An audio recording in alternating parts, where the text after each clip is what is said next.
illegal aliens, and you work your way down from there. And I think that's how you solve the problem of the people who are here. But if you're not willing to tell at least some of the people who are in this country illegally that you have to go back, then you don't have a real border policy. And unfortunately, that's what Kamala Harris has given this country.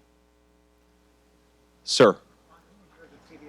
Last night, Governor Walz suggested that because of your Ivy League education and your Silicon backing your political career, that you yourself are part of the elite. What are your first impressions of them trying to frame you this way to the American public? Well, look, I came from a family where nobody in my family had ever gone to law school. I grew up in a poor family. The fact that Tim Walz wants to turn it into a bad thing, that I actually worked myself through college, through law school, and made something myself, to me, that's the American dream. And if Tim Walz wants to insult it, I think that's frankly pretty bizarre. Now, look, what really bothers me about Tim Walz, it's not even the positions that he's taken, though certainly he has been a far-left radical. You know what really bothers me about Tim Walz as a Marine who served his country in uniform? When the United States Marine Corps, when the United States of America asked me to go to Iraq to serve my country, I did it. I did what they asked me to do it, and I did it honorably, and I'm very proud of that service. When Tim Walz was asked by his country to go to Iraq, you know what he did? He dropped out of the Army and allowed his unit to go without him, a fact that he's been criticized for aggressively by a lot of the people that he served with. I think it's shameful to prepare your unit to go to Iraq, to make a promise that you're going to follow through, and then to drop out right before you actually have to go. I also think it's dishonest. Something, again, if you guys ever get an opportunity to ask Tim Walz or Kamala Harris some questions, he made this interesting comment that the Kamala Harris campaign put out there, and I bet they're regretting they put it out there now, because he said that and he was making a point about gun control, he said we shouldn't allow weapons that I used in war to be on America's streets. Well, I wonder, Tim Walz, when were you ever in war? What was this weapon that you carried into war, given that you abandoned your unit right before they went to Iraq, and he has not spent a day in a combat zone? What bothers me about Tim Walz is the stolen valor garbage. Do not pretend to be something that you're not. And if he wants to criticize me for getting an Ivy League education, I'm proud of the fact that my mamaw supported me, that I was able to make something of myself. I'd be ashamed if I was him and I lied about my military service like he did. Sir. I want to talk a little about... Could you speak a little louder? Sorry. Will Jones from Local 4. I want to talk a little bit about race. I was at the National Association of Black Journalists conference last week where President Trump made some attacks on Vice President Harris's biracial heritage. You're married to an Indian American woman. You have biracial children. How do you explain his attacks, and what is your reaction to his attacks as a father of biracial children? Yes, sir. So I am the father of biracial children. Actually, my wife is here today. My kids are back home with my aunt today. And look, I was not bothered at all by what President Trump said, and I didn't take it as an attack on Kamala Harris's biracial background at all. What I took it as was an attack on Kamala Harris being a chameleon. She pretends to be one thing when she's in front of one audience. She pretends to be something else when she's in front of another audience. And I think he was observing the basic foundational reality that Kamala Harris pretends to be something different depending on which audience she's speaking to. Now, she has been able to hide this a little bit because for the past couple of weeks, she only speaks in front of a teleprompter. She never gives unscripted remarks, and she's hidden from the American media and from the American people. But we know she's a chameleon. We know she's a person who promised to defund the police and now wants to pretend she's a tough prosecutor. She said that she would be our border czar, and yet for 3.5 years, we have an open border. She said that she would bring some common sense and lower inflation to our economic policies, and yet she cast the deciding vote that raised interest rates, raised home prices, and raised food prices. Donald Trump said something very simple, totally inoffensive, but frankly, obviously true to me, which is that Kamala Harris is a chameleon. She's a fake, and the American people have to look at her record if we actually want to know how she stands on the issues, because her words simply can't be trusted. Sir. How can you fake your race? If I'm she's sorry? both Indian and black, how can she fake her race? She fakes who she is depending on the audience that she's in front of, and that's who she is, and that's who she's always been. Sir. Charlie likes to box a little bit different here. You've been criticized as being a little too serious, maybe angry sometimes.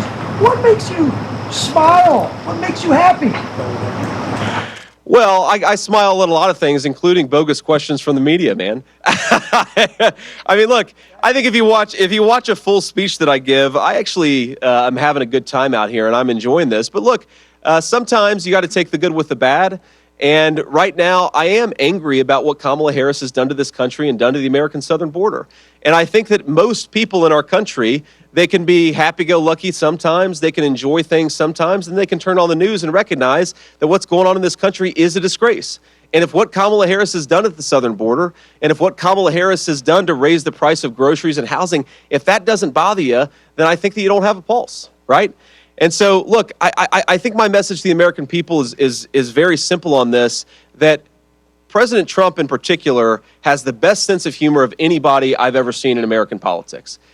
He loves to joke. He loves to tell, he loves to make fun of everybody that's out there. And I think you got to do that from time to time. But he's also a guy who's very frustrated with what Kamala Harris has done to this country. Both of those things can be true. And I think most Americans can joke around, but also be pissed off about the direction of this country. Thank you, sir. Ma'am? Hi, Kimberly Craig, 7 News Detroit. Right here in Shelby Township, there's going to be a mother, a father, a senior citizen struggling to pay their bills, put food on the table, pay the utility bills.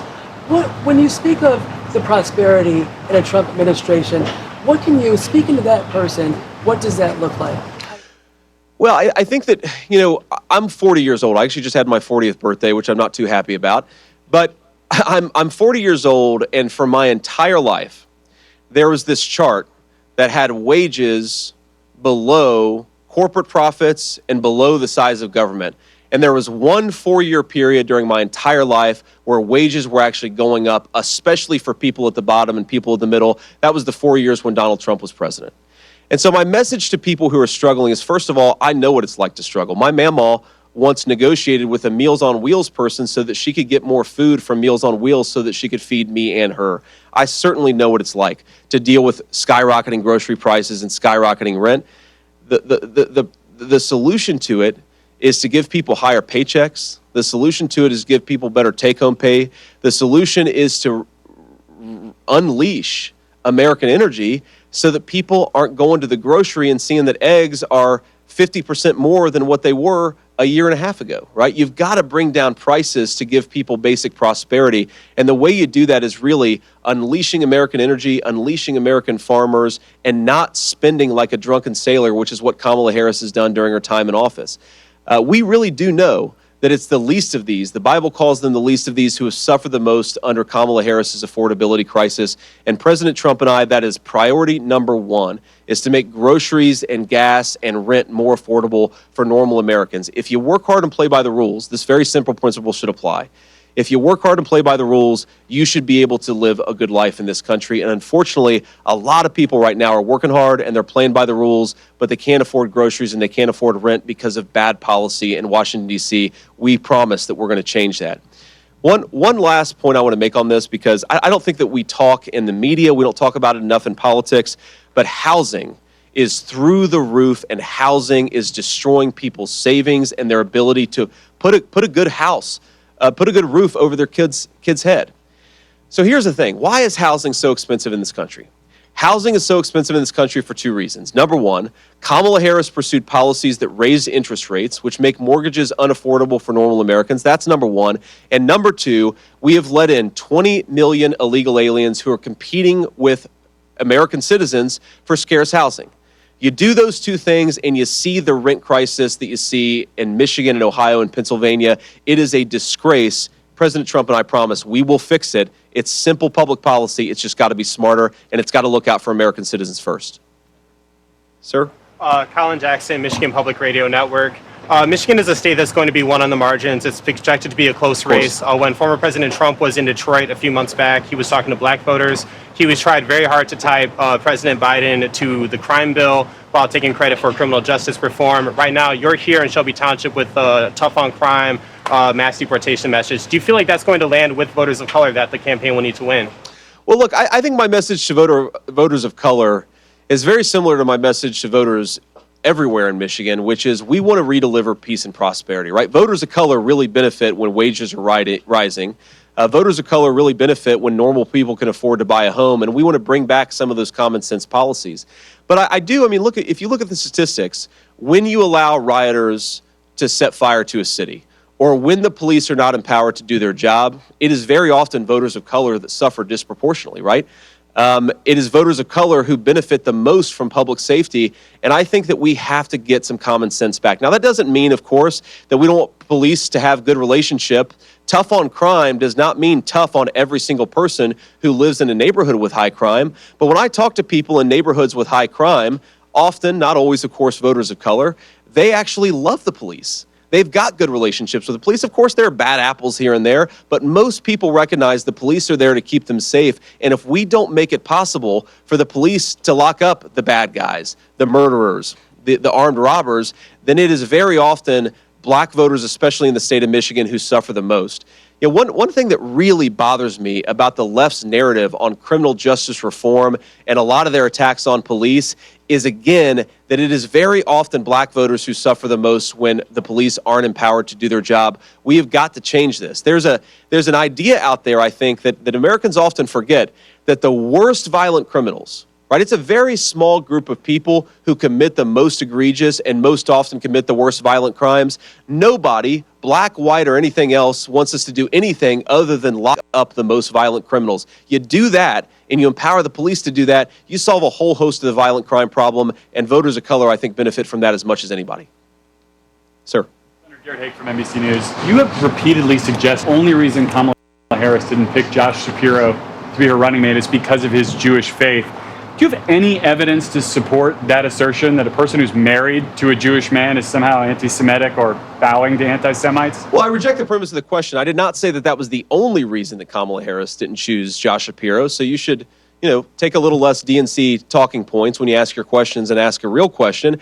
I have suggested that Kamala Harris was motivated, or at least her party was motivated, by anti-Semitism. And the evidence that I offer for that is what dozens of Democratic activists said in the run-up to her selecting her nominee. There were multiple grassroots activists, multiple media personalities, multiple people with influence in the Democrat Party who suggested that she should not choose Josh Shapiro because of his ethnic background. And look, I don't care what your ethnic background is. I know Donald Trump doesn't care what your ethnic background is. I do not want to live in a country where we're choosing who the next VP is based on skin color or ethnic heritage. Choose based on merit. And the fact that so many prominent leaders in the far left felt empowered to talk about Shapiro's ethnic heritage is a disgrace, and I think it's a scandal for the Democrat Party. Yes, I do. Last question, ma'am, the blue and yellow there. Hi, yeah. I'm Janelle James, reporter for Bridge, Michigan. And Michigan has about 91,000 immigrants, which counts for about 1.2% of our population. So what do you say to the people in Michigan who say immigration really isn't that big of a problem here? Well, I appreciate the question, Janelle, and I'd say that, interestingly, legal immigrants often suffer the most from illegal immigration. If you look at the effect on legal immigrants' wages, if you look at the jobs that they're working in, and if you look at the communities that they're living in that are most affected by the public safety problems caused by illegal immigration, my message to legal immigrants was, one, we love to have you. You're very welcome, and we're happy that you came through the proper channels, but this illegal immigration problem is very often, it falls hardest on legal immigrants more than anybody else. And so my message is our anti-illegal immigration platform is actually going to make your life better. It's going to make your wages go up. It's going to make public safety in your communities better. Look, I'm married to the daughter of legal immigrants. I do believe in my heart that legal immigration can enrich this country, but not illegal immigration, which is what Kamala Harris has done all over this country. It's made us less safe. It's driven down wages for working Americans, and it's made our communities less prosperous. We've got to stop this craziness. President Trump and I are going to do it. And on that topic, I know that was the last question, but let me just offer one final observation again about these guys in the back. Law enforcement is fundamentally a team effort. You need the federal government to do what it needs to do. You need the state government and the local governments to be empowered to keep people safe. What is so broken about American public safety, it's not our local police officers who are doing great things. It's not our state leadership who's very often doing great things. It is the federal government allowing criminals who shouldn't be here, promoting sex trafficking and drug trafficking at our southern border. It is making these guys' jobs so much more difficult. And it's making it difficult in ways that we don't even always see. I talked earlier to these guys behind me a little bit earlier. We talked about the fact that when they have illegal aliens and they have to provide food and housing for those illegal aliens, that's precious tax dollars that don't go into hiring additional officers that they need. So we have been put in a zero-sum situation by Kamala Harris where we can prioritize the interests of American citizens and their safety, or we can prioritize the health benefits of illegal aliens. We have got to prioritize our own citizens. This crime problem is a policy choice of Kamala Harris. We can do so much better. Elect Donald Trump, and we will. God bless you guys, and thank you. Wow, that was